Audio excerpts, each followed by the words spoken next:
இந்த நாட்டொலிக்கு அந்த சைடில் தூரத்தில் ஒரு வீடு இருக்குது. அப்போங்கிற விசாலமான இடத்துல வெளிநாட்டில் வேலை செய்யக்கூடிய திரு ஜெயேந்திர மேனோன் கட்டிகிட்டு இருக்கக்கூடிய அந்த வீடு தான். இந்த வழித்தடமும் புல்மேடும் கடந்து அதோட பார்வைக்கு போவோம். എൻ്റെ പേര് ജലജ മേനോൻ. ഇത് എൻ്റെ സഹോദരൻ വയ്ക്കുന്ന വീടാണ്. ഇത് ഒരു പഴയ മോഡലിലുള്ള വീടാണ്. ഇവിടെ ഒരു വരാന്തയുണ്ട്. സാമാന്യം കുറച്ച് കൂടുതൽ ആൾക്കാർക്ക് ഇരിക്കത്തക്ക രീതിയിലുള്ളൊരു വരാന്തയാണ്. പിന്നെ ഒരു സാമാന്യം വലിയൊരു ഹോളുണ്ട്, 2 ബെഡ്റൂമുണ്ട്, അറ്റാച്ച്ഡ് 2 ബാത്റൂമുണ്ട്, കിച്ചണുണ്ട്, പിന്നെ ഒരു വർക്ക് ഏരിയ ഉണ്ട്. അങ്ങനെ ഇത്രയൊക്കെയാണ് ഇതിൻ്റെ ഇതുള്ളത്. പിന്നെ തന്നെ പഴയ ഇതൊക്കെ ഞങ്ങൾക്ക് ഭയങ്കര ഇഷ്ടമാണ്. അതുകൊണ്ടാണ് ഞങ്ങളിങ്ങനെ ഒരു വീട് വയ്ക്കാൻ ഇനിയിപ്പോൾ ഒറ്റൊരു കോമ്പൗണ്ടാക്കി ഒരു മതിലൊക്കെ കെട്ടി ഒക്കെ ആക്കണം എന്നാണ് ആഗ്രഹങ്ങൾ. ഇവിടെ വീടിൻ്റെ പണിയൊന്നും മുഴുവൻ തീർന്നിട്ടില്ല. ഇനി കുറേ കൂടെ വർക്കുണ്ട്. പെയിൻറ്റിങ് ബാക്കി കിടക്കുന്നു. അങ്ങനെ ഇലക്ട്രിസിറ്റി കണക്ഷൻ ആയിട്ടില്ല. അത് ചിലപ്പം മിക്കവാറും ഉടനെ തന്നെ ആകും. കൂടുതൽ ചിലവുകളൊന്നും ആയിട്ടില്ല. ശരിക്കും സാധാരണപ്പെട്ട ഒരാൾക്കാർക്ക് അഫോർഡ് ചെയ്യാനുള്ള ചിലവേ ആയിട്ടുള്ളൂ. அணையாமல் இருக்கக்கூடிய நிறைய ஞாபகங்களை கொண்டு தெரியக்கூடியவங்க தான் நம்ம தமிழர்கள். பழமையையும் பழமையான இடங்களையும் கூடுதலாக விரும்புகிற மக்கள் தான் நாம். பாரம்பரியத்தில் கூடுதலாக விரும்பக்கூடிய திருமதி சரோஜா இவங்க பார்வையில் தான் இந்த அழகான வீடு கட்டப்பட்டுருக்கு. இது கேரளாவில் ஆலப்புழா கலவூரில் இருக்கக்கூடிய ஒரு அழகான வீடு தான். வீட்டோட பரப்பளவு 1400 ஸ்கொயர் ஃபீட்டு.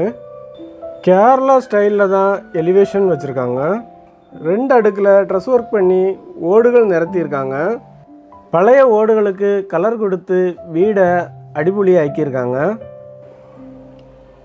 நல்ல வசதியான ஒரு காட்டு சைடில் அமைஞ்ச மாதிரி ஒரு அழகான ஒரு வீடு. வீட்டுக்கு முன்னால் டைல்ஸ் போட்டிருக்காங்க. ஃபுல் அண்ட் ஃபுல்லாட்டு வாஸ்து பார்த்து கிழக்கு முகம் பார்த்து வச்சுருக்காங்க இந்த வீட்டை. இந்த வீட்டோட ஃபுல் வேலையும் கான்ட்ராக்டருக்கு கொடுக்காம அவங்க வீட்டு ஓனரே கூட நின்று தன்னால் கட்டி முடித்தது தான். அதனால தான் 15 லட்சம் ரூபாய்ங்கிற ஒரு சின்ன பட்ஜெட்டில் இவ்வளோ பெரிய வீடு கட்டி முடிக்கப்பட்டது. வீட்டோட பரப்பளவை வச்சு பார்க்கும்போது இது குறைஞ்ச பட்ஜெட்டு தான். உங்களுக்கு இவ்வளோ வசதி தேவை இல்லைன்னா பிளான்களில் ஒரு சில மாற்றங்கள் செய்து வீடை சின்னதாக்கலாம். வீடுகள் சின்னதாக ஆக செலவுகளும் குறையும், அதோட அழகும் கூடும். வீதி நல்லா குறைஞ்ச ஒரு சின்ன திண்ணைக்கு அடுத்து தான் ஒரு சிட் அவுட்டு வச்சுருக்காங்க. அதில் உட்காரக்கூடிய ஸ்பேஸில் கிளாடிங் டைல் பதிச்சு அழகாக்கியிருக்காங்க. வீடு ஃபுல்லாகவே இரும்பு பைப்பில் வீபோர்டு போட்டு வால் சீலிங் பண்ணியிருக்காங்க. இதுக்கு ஒரு டார்க் கலர் போட்டாச்சுன்னா விண்டேஜ் லுக்கு கிடைக்கும். வேலைகள் இன்னும் நிறைய இருக்குது.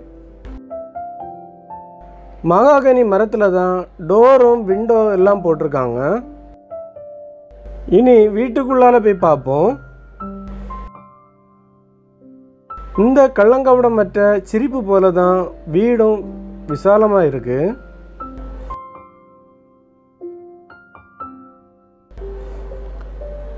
அதிக விசாலமாட்டு தான் வரவேற்பறையாக வச்சுருக்காங்க.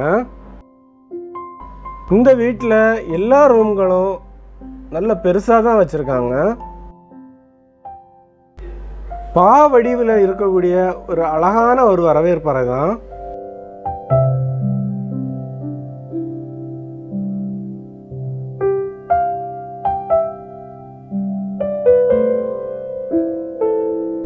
ஹாலில் இடது பக்கமாட்டு இருக்கக்கூடிய ஒரு பெட் ஸ்பேஸை நம்ம பார்ப்போம். 110 ஸ்கொயர் ஃபீட்டு தான் இருக்குது இந்த பெட்ரூமுக்கு.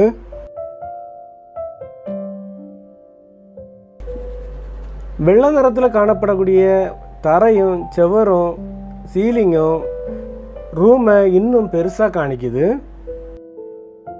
இனி வலது பக்கத்தில் உள்ள பெட்ரூமுக்கு போவோம்.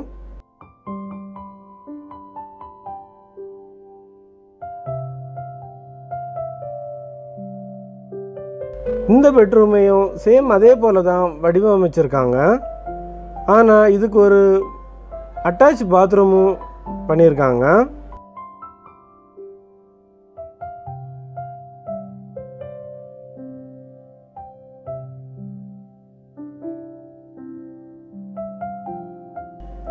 இனி டைனிங் ரூமுக்கு போவோம்.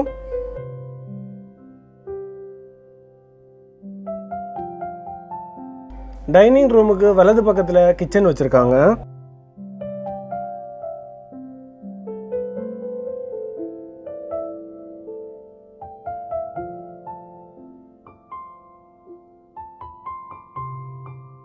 இங்கே சின்னதாட்டு ஒரு ஸ்டோர் ரூமும் வச்சுருக்காங்க. இந்த வீடு இருப்பிடமும் உங்களுக்கு பிடிச்சிருக்குன்னா மறக்காமல் லைக் பண்ணுங்கள். தேவைப்படுவதற்கு உபயோகமாட்டு இதை ஷேர் பண்ணுங்கள். இந்த பக்கத்தில் ஒரு காமன் டாய்லெட்டு வச்சுருக்காங்க.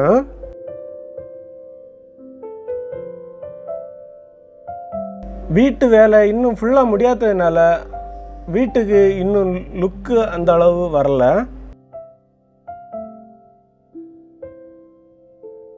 இந்த வீடு உங்களுக்கு பிடிச்சிருந்ததுன்னா நான் மேலே சொன்ன மாதிரி மறக்காமல் செய்யுங்க.